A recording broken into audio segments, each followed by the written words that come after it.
الحمد لله رب العالمين والصلاة والسلام على سيد المرسلين أما بعد أعوذ بالله من الشيطان الرجيم بسم الله الرحمن الرحيم قال تعالى في سورة البقرة حافظوا على الصلوات والصلاة الوسطى وقوموا لله قانتين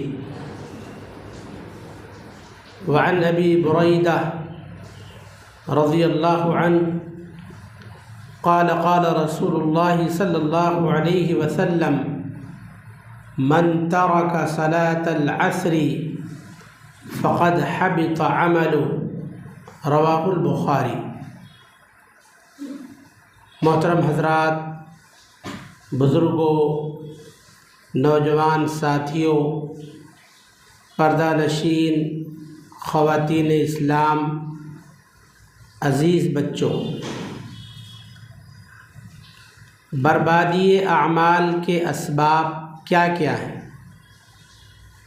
کن چیزوں سے ہماری نیکیاں ضائع اور برباد ہو جاتی ہیں، اس پر ہم سلسلہ وار دروس سن رہے ہیں۔ اب تک آپ کے سامنے 6 امور کا تذکرہ کیا گیا ہے جن سے نیکیاں برباد ہو جاتی ہیں۔ نمبر 1 کفر،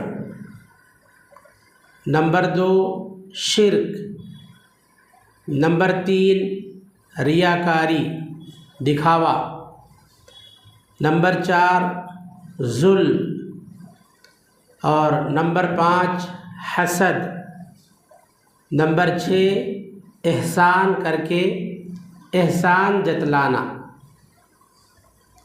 قرآن و حدیث کی روشنی میں اب تک ان 6 باتوں کا تذکرہ کیا گیا ہے جن سے ہماری نیکیاں ضائع اور برباد ہو جائیں گی اگر آدمی مرنے سے پہلے توبہ نہ کر سکا۔ اللہ تعالیٰ سے دعا کریں کہ اللہ تعالیٰ ان خطرناک برائیوں سے ہم تمام لوگوں کی حفاظت فرمائے، آمین۔ 7ویں نمبر پر ہے جان بوجھ کر عصر کی نماز چھوڑ دینا۔ جان بوجھ کر آدمی کسی اہم کام میں مصروف ہے، وقت پر ادائیگی نہیں کر سکتا، حالت اور سچویشن ویسا نہیں ہے، اس کی قضا کر لے، مگر جان بوجھ کر کسی بھی نماز کو ترک کرنا، البتہ عصر کی نماز کو جان بوجھ کر چھوڑ دینا، یہ اعمال کے ضیاع اور اعمال کی بربادی کا سبب ہے۔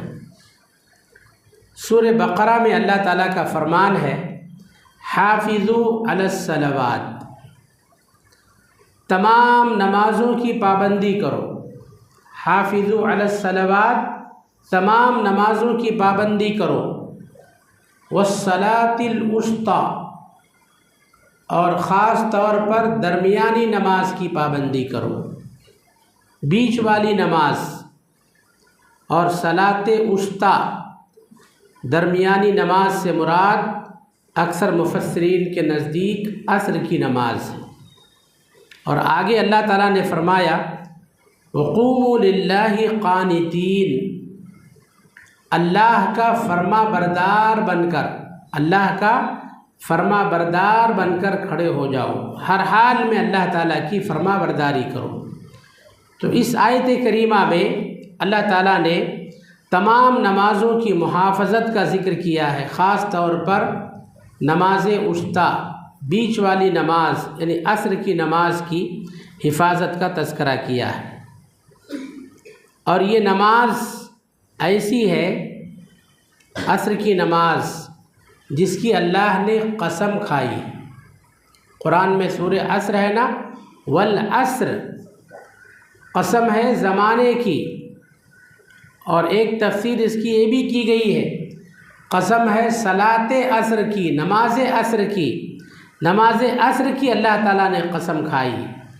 اس سے اس نماز کی اہمیت کا اندازہ ہوتا ہے، اور یہ وقت ایسا ہوتا ہے عصر کا وقت کہ جس وقت دن اور رات کے فرشتوں کا باہم اجتماع ہوتا ہے۔ فجر کے وقت دن والے فرشتے آ جاتے ہیں اور فجر سے کب تک رہتے ہیں زمین پر؟ عصر تک رہتے ہیں۔ رات کے فرشتے عصر کے وقت آ جاتے ہیں، کب تک رہتے ہیں؟ فجر تک رہتے ہیں۔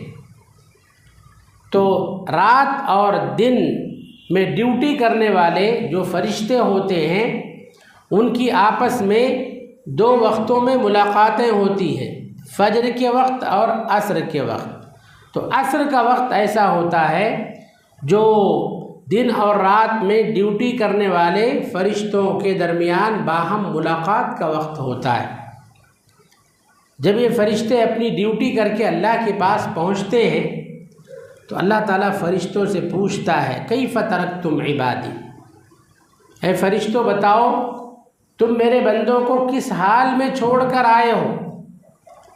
تو ہمارے بارے میں فرشتے اللہ کے پاس گواہی دیتے، کہتے ہیں ترکناہم وہم یصلون واتیناہم وہم یصلون، جب ہم ان کو چھوڑ کر آئے تب بھی وہ نماز میں تھے، جب ان کے پاس گئے تب بھی وہ نماز میں تھے۔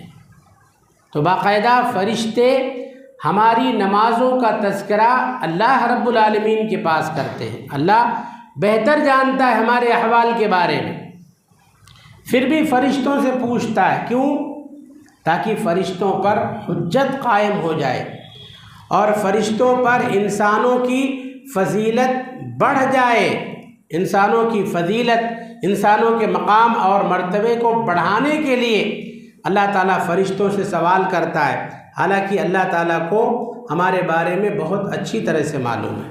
تو یہ عصر کا جو وقت ہوتا ہے یہ فرشتوں کے باہم ملاقات کا وقت ہوتا ہے، اور یہی نہیں، یہ ایسا وقت ہوتا ہے، بعض محدثین نے احادیث کی روشنی میں لکھا ہے کہ جس وقت جنت میں اہل جنت اللہ تعالیٰ کا دیدار کریں گے، فجر کے وقت جب اللہ تعالیٰ کا دیدار ہوگا، جنت میں جنتی لوگ اللہ تعالیٰ کو دیکھیں گے، تو یا تو وہ فجر کا وقت ہوگا یا عصر کا وقت ہوگا۔ تو یہ وقت بڑا اہمیت کا حامل ہے۔ اللہ کے نبی صلی اللہ علیہ وسلم نے فرمایا لن یلج النار من صلی قبل طلوع الشمس وقبل غروبها، وہ شخص جہنم میں نہیں جائے گا۔ کون شخص؟ جو سورج نکلنے سے پہلے کی نماز پڑھ لے۔ سورج نکلنے سے پہلے والی نماز کون سی ہے؟ فجر۔ سورج نکلنے سے پہلے والی نماز فجر کی ہے۔ سورج ڈوبنے کے بعد والی نماز، سورج ڈوبنے سے پہلے والی نماز عصر کی نماز ہے۔ تو اللہ کے نبی صلی اللہ علیہ وسلم نے فرمایا جو شخص سورج نکلنے سے پہلے اور سورج ڈوبنے سے پہلے والی نماز پڑھ لے، یعنی فجر اور عصر پڑھ لے، لن یلج النار، وہ شخص جہنم میں داخل نہیں ہوگا۔ تو بڑی اہمیت ہے جو ہے تمام نمازوں کی، اور خاص طور پر نماز عصر کی۔ اتنی اہمیت کے باوجود جو لوگ دانستہ طور پر جان بوجھ کر قصداً عصر کی نماز چھوڑ دیتے ہیں، تو اللہ کے نبی صلی اللہ علیہ وسلم نے کیا فرمایا؟ من ترک صلاۃ العصر فقد حبط عملہ، جس نے جان بوجھ کر عصر کی نماز چھوڑ دی اس کے اعمال برباد ہو گئے۔ تو نماز عصر کو جان بوجھ کر چھوڑنا یہ اعمال کے ضیاع اور اعمال کی بربادی کا سبب ہے۔ اور صرف اعمال نہیں، صحیح بخاری کی اور ایک حدیث میں اللہ کے نبی صلی اللہ علیہ وسلم نے فرمایا الذی تفوتہ صلاۃ العصر کأنما اُتر اہلہ ومالہ، جس کی نماز عصر فوت ہو جائے، جو عصر کی نماز پر توجہ نہ دے، جس کی نماز عصر فوت ہو جائے، چھوٹ جائے، اس کی نادانی اور اس کی غفلت کی وجہ سے آپ صلی اللہ علیہ وسلم نے فرمایا کہ گویا اس کا گھر، اس کا مال سب کچھ لٹ گیا۔ صحیح بخاری کی حدیث، اس کا گھر، اس کا مال سب برباد ہو گیا۔ اس کا یہ مطلب نہیں ہے کہ اس کا گھر اپنی جگہ سے اڑ جائے گا، ہواؤں میں ختم ہو جائے گا، یا اس کا پورا مال جل کر خاک ہو جائے گا۔ نہیں، گھر میں سکون نہیں رہے گا، برکت نہیں رہے گی، گھر میں کمائی میں برکت نہیں رہے گی۔ جو کچھ کمائے گا بہت کمائے گا، مگر اس کو جو سکون ملنا چاہیے سکون نہیں ملے گا، یا دھیرے دھیرے اس کا کاروبار خراب اور ختم ہوتا جائے گا۔ تو جس کی نماز عصر فوت ہو گئی، اس کا گھر، اس کا مال سب کچھ لٹ گیا۔ لہٰذا میرے بھائیوں، معزز ماں اور بہنوں، تمام نمازوں کی محافظت کریں، اور بالخصوص جن نمازوں کی زیادہ فضیلتیں بتائی گئی ہیں ان کا خصوصی اہتمام کریں۔ اور یہ دو نمازیں ایسی ہیں، فجر اور عصر، اگر بندے ان کی پابندی کر لے جائیں تو دوسری نمازوں کی پابندی کرنا اتنی مشکل بات نہیں ہے، کیونکہ فجر نیند کے غلبے کا وقت ہوتا ہے، اور دیہاتوں کے اعتبار سے عصر یہ کاروبار کے فروغ کا وقت ہوتا ہے۔ جہاں مغرب تک کاروبار چلتا ہے نا، وہاں عصر کا جو وقت ہوتا ہے بالکل کاروبار کے فروغ کا وقت ہوتا ہے، بازار اٹھنے کا آخری وقت ہوتا ہے۔ تو آدمی بالکل کاروبار میں مصروف ہوتا ہے کہ ابھی تھوڑی دیر کے بعد کاروبار ختم ہو جائے گا، تو اپنی دکان، اپنے کاروبار سے اٹھنا نہیں چاہتا۔ اور شہر وغیرہ میں بعض جگہوں پر عصر کا وقت کھا پی کر کچھ لیٹنے، قیلولہ کرنے، آرام کرنے کا وقت ہوتا ہے۔ ہر جگہ کی اپنی اپنی مصروفیت ہے، کہیں کاروبار کا وقت ہوتا ہے، کہیں آرام کا وقت ہوتا ہے، کہیں اور کوئی مصروفیت ہوتی ہے۔ تو ایسی مصروفیت ہوتی ہے جس کو آسانی سے چھوڑنا جو ہے بڑا مشکل ہوتا ہے۔ اس لیے ان دونوں نمازوں کے تعلق سے اللہ کے نبی صلی اللہ علیہ وسلم نے فرمایا، من صلی البردین دخل الجنہ، جو شخص دو ٹھنڈی نمازیں پڑھ لے وہ جنت میں داخل ہو جائے گا۔ اور محدثین لکھتے ہیں البردان صلاۃ الفجر و صلاۃ العصر، دو ٹھنڈی نمازوں سے مراد فجر اور عصر کی نمازیں ہیں۔ اللہ سے دعا ہے اللہ تعالی ہمیں تمام نمازوں کی محافظت کی توفیق عطا فرمائے، آمین۔ 8ویں نمبر پر اعمال کو برباد کرنے والے امور میں سے ایک بڑا امر ہے کاہنوں اور نجومیوں کے پاس جانا اور ان کے باتوں کی تصدیق کرنا۔ کاہنوں اور نجومیوں کے پاس جانا، ان کے باتوں کی تصدیق کرنا۔ دیکھیے، موجودہ دور میں یہ چیزیں بھی بہت زیادہ عام ہیں، اور انسان کیا ہے، جلد باز اور بے صبرا پیدا کیا گیا۔ اللہ تعالیٰ نے فرمایا ان الانسان خلق ہلوعا، انسان بے صبرا پیدا کیا گیا ہے، جلد باز پیدا کیا گیا ہے۔ اس کو کوئی مصیبت آ گئی، پریشانی آ گئی، سوچتا ہے کہ بس ڈاکٹر جادو کی چھڑی گھمائیں فوراً شفا مل جائے، یا دعا کرنے والے جادو کی چھڑی گھمائیں فوراً بیماری، تکلیف، پریشانی، ٹینشن ختم ہو جائے۔ جھیلنا، تکلیف کو برداشت کرنا، آج اس میں جو ہے لوگ بہت کوتاہ نظر آ رہے ہیں۔ یہ مصیبتیں، تکلیفیں، پریشانیاں اللہ کی طرف سے آزمائش ہوتی ہیں، اگر ہم ان پر صبر کریں تو اللہ تعالیٰ کی طرف سے ہمیں اجر ملتا ہے۔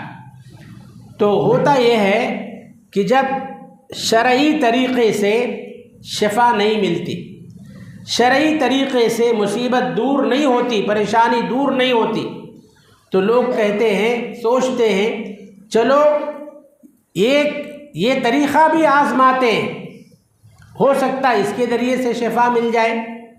اولاد نہیں ہو رہی ہے تمام شرعی طریقے اختیار کر لیتے پھر بھی کامیابی نہیں ملتی ہے تو لوگوں کے بہکانے پر غیر شرعی طریقے پہ اتارو ہو جاتے ہیں۔ بس اولاد چاہیے چاہے جس طریقے سے ملے، مصیبت دور ہونا ہے چاہے ہمیں شریعت کی مخالفت کیوں نہ کرنی پڑے، پریشانی دور ہونا ہے چاہے اللہ تعالیٰ سے بغاوت کیوں نہ کرنی پڑے، تو لوگ جو ہے کہانت، کاہنوں، نجومیوں اور قیافہ شناسوں کے پاس جا کر اپنا دین ایمان سب کچھ خراب اور برباد کر دیتے۔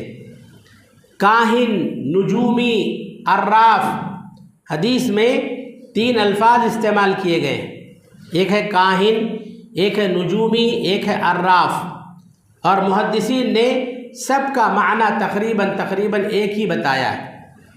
غیب کی خبریں بتانے والے، مستقبل کے حالات بتانے والے، لوگوں کے ہاتھوں کی ریکھائیں دیکھ کر ان کے فیوچر، ان کے مستقبل کے بارے میں بتلانے والے، ایسے لوگوں کو کاہن، نجومی اور عراف کہا جاتا ہے۔ نبی کریم جناب محمد الرسول اللہ صلی اللہ علیہ وسلم نے بیان فرمایا، من اتا عرافا فسألہ عن شیء، جو شخص کسی کاہن کے پاس گیا،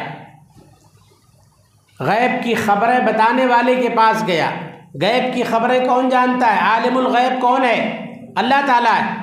اللہ تعالیٰ کو چھوڑ کر کوئی شخص کسی کاہن کے پاس گیا، غیب کی خبریں بتانے والے کے پاس گیا اور اس سے کچھ پوچھا، سوال کیا، تو اللہ کے نبی صلی اللہ علیہ وسلم فرماتے ہیں لم تقبل لہ صلاۃ 40 لیلہ، اس کی 40 دنوں کی نماز اللہ قبول نہیں فرمائے گا۔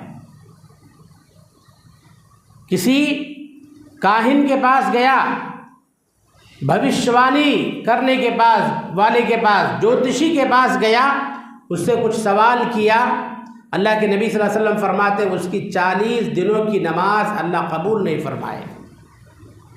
اس کی 40 دنوں کی نمازیں برباد، رکوع کیا، سجدہ کیا، سب کچھ کیا مگر سب بیکار۔ تو کاہنوں کے پاس جا کر ان کی تصدیق کرنا یہ اعمال کی بربادی کا سبب ہے۔ یہی نہیں، اللہ کے نبی صلی اللہ علیہ وسلم نے یہاں تک فرمایا من اتا عرافا او کاہنا فصدقہ بما یقول فقد کفر بما انزل علی محمد صلی اللہ علیہ وسلم، جو شخص کسی کاہن کے پاس، کسی نجومی کے پاس گیا اور اس کاہن نے، نجومی نے، جوتشی نے جو کچھ کہہ دیا اس کی باتوں کی تصدیق کر لیا، مان لیا، یقین کر لیا، تو اس نے محمد الرسول اللہ صلی اللہ علیہ وسلم پر جو شریعت نازل کی گئی، آپ پر نازل کردہ تمام پوری شریعت کا انکار کر دیا۔ تو یہ بہت بڑا شرک ہے اور یہ حرام ہے کاہنوں کے پاس، نجومیوں کے پاس جانا یا ان کو ہاتھ کی ریکھائیں دکھا کر اپنے مستقبل کے حالات معلوم کرنا۔ مستقبل کے حالات جاننے والا، ماضی میں جو کچھ ہو گیا اس کے بارے میں جاننے والا عالم الغیب، علام الغیوب صرف اور صرف اللہ تعالیٰ ہے۔ لہذا ایسے لوگوں کے پاس جانا اور ان سے کچھ پوچھنا، ان کی باتوں کی تصدیق کرنا یہ حرام ہے۔ ایک مسلمان کو ہمیشہ ان چیزوں سے اجتناب کرنا چاہیے، ورنہ ہماری ساری نیکیاں ضائع اور برباد ہو جائیں گی۔ اور آپ کو معلوم ہونا چاہیے، صحیح بخاری کی حدیث ہے، اللہ کے نبی صلی اللہ علیہ وسلم فرماتے ہیں کہ جب اللہ تعالیٰ کوئی حکم نازل کرتا ہے، فرشتوں کو اللہ تعالیٰ کوئی حکم سناتا ہے، تو یہ سیڑھیوں کی طرح سے شیاطین آسمان کی طرف سیڑھیوں کی طرح سے چڑھ جاتے ہیں۔ آپ صلی اللہ علیہ وسلم نے ہاتھ سے اشارہ کیا، اس طرح سے آپ نے اپنی انگلیوں کو فولڈ کیا، اس طرح سے شیطان ایک کے اوپر ایک، ایک کے اوپر ایک سیڑھیوں کی طرح سے زمین سے لے کر آسمان تک، پہلے آسمان تک چڑھ جاتے ہیں۔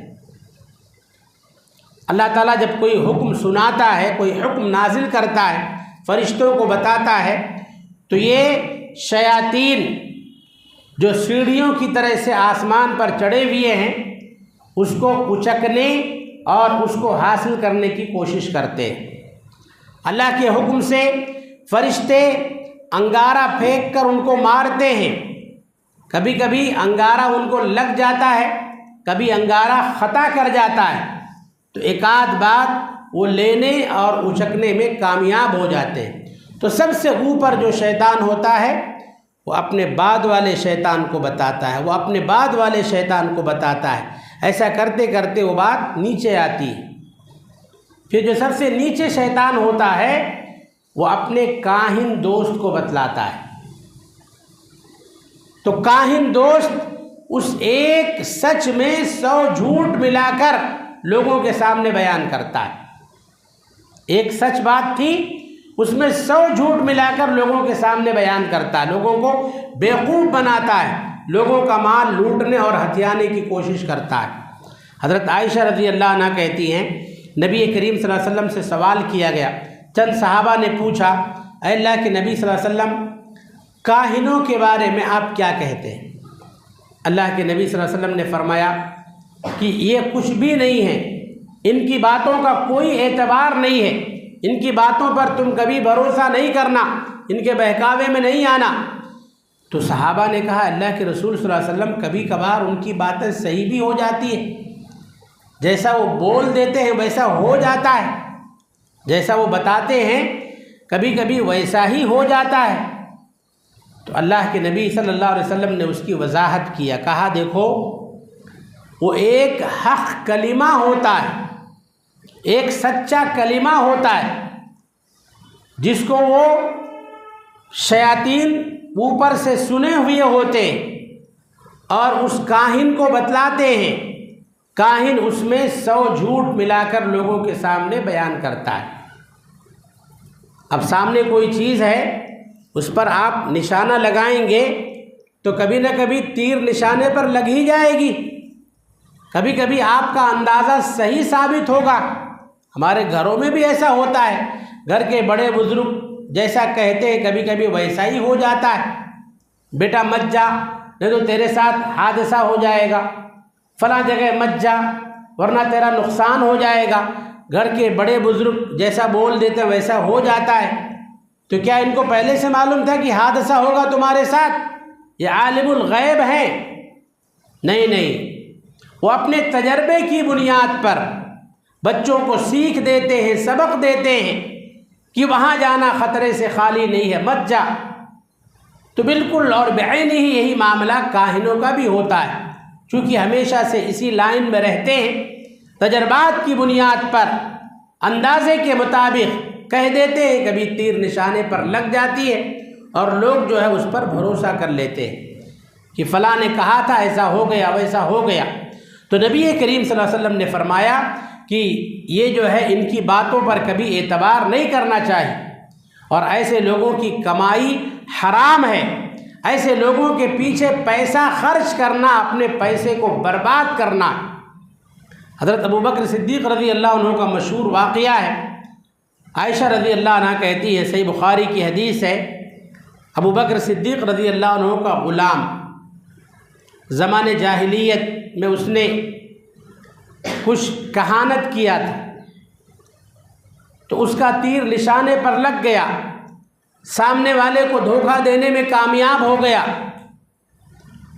اس نے کچھ تحفہ دیا، تحفہ لے کر کھانے کی چیز تھی، ابوبکر صدیق رضی اللہ عنہ کے پاس لے کر آیا، ابوبکر صدیق رضی اللہ عنہ نے اسے کھا لیا۔ تو غلام نے پوچھا آپ جانتے ہو کیا تھا؟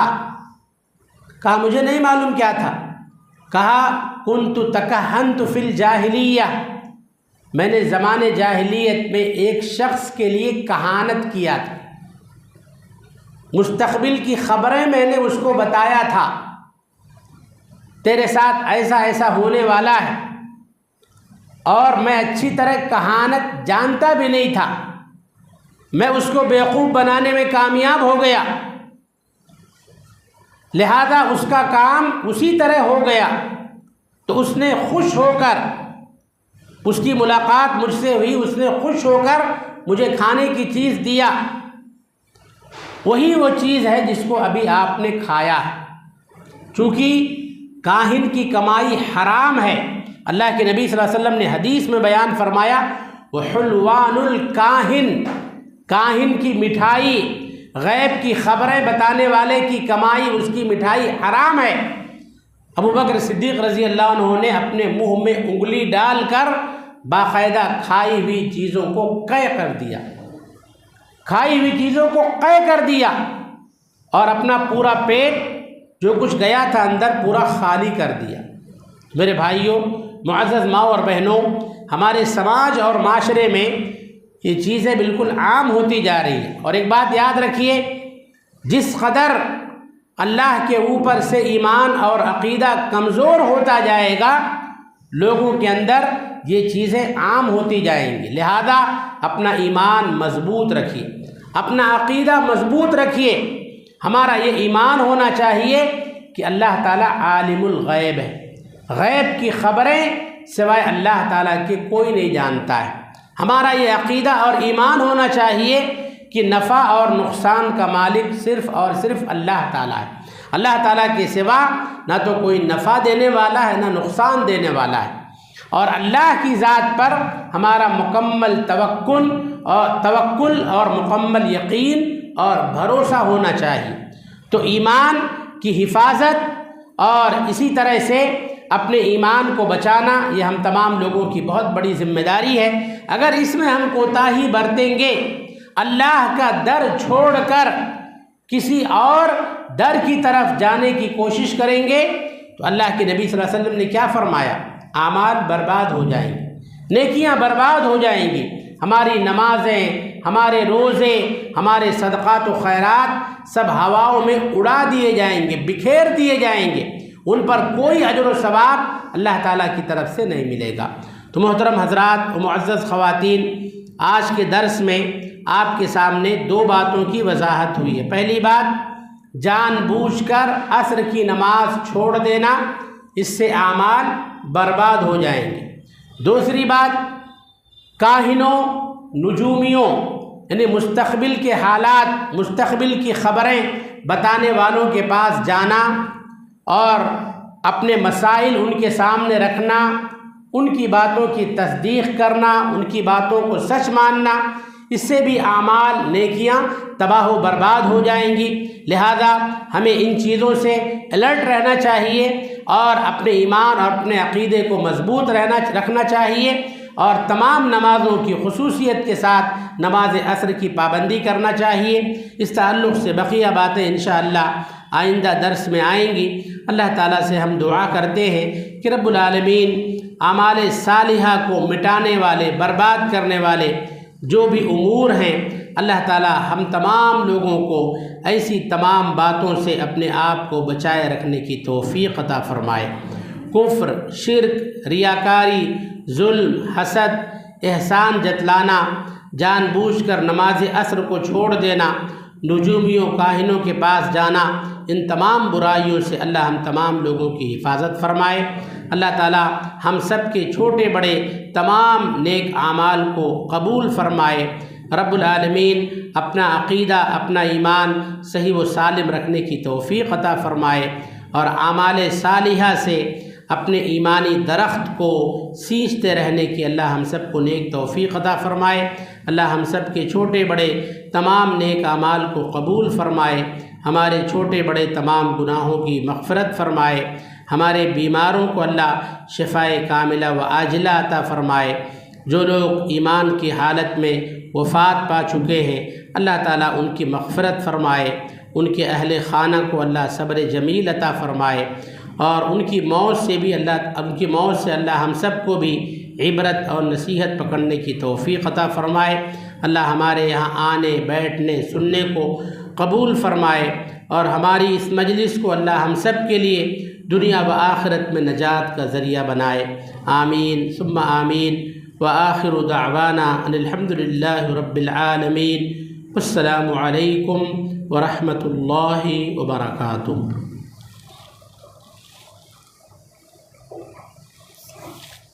اللہ سے دعا ہے اللہ تعالیٰ شیخ کے ایمان میں حال میں بات کا بدلہ فرمائیں، اور اللہ سے دعا ہے اللہ تعالیٰ ہمارے بیٹھنے کو قبول فرمائیں۔